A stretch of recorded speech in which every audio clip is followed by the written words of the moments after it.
Paraguay Bicentenario. La historia es hoy.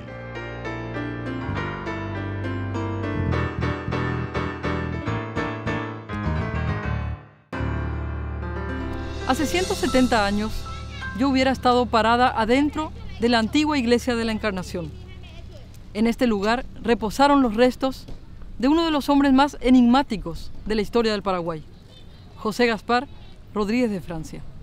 En 1841, a un año de la muerte del dictador, la población se enfrentó por su memoria y casi llegó al borde de una guerra civil.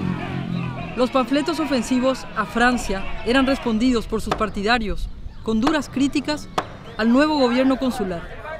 Los cónsules Carlos Antonio López y Mariano Roque Alonso prohibieron toda manifestación a favor o en contra de la memoria del dictador.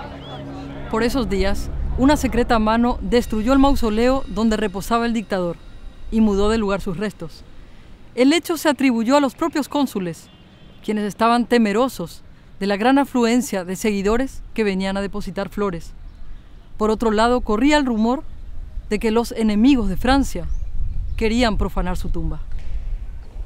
30 años después, el cuerpo del dictador volvió a ser objeto de una exhumación, a cargo del triunviro Carlos Loizaga y el padre Becky, párroco de la Encarnación. Un tercer personaje no invitado se sumó al acto en la oscuridad de la noche. Era el intelectual Juan Silvano Godoy, quien llevó parte del botín. En 1876, el cráneo llevado por Loizaga terminó, vía donación, en el Museo Histórico Nacional de Buenos Aires. En 1961, a los 150 años de la independencia del Paraguay, se quiso hacer justicia repatriando sus restos, pero no hubo acuerdo de dónde reposaban realmente. Es como si este enigmático personaje quisiera seguir guardando sus secretos.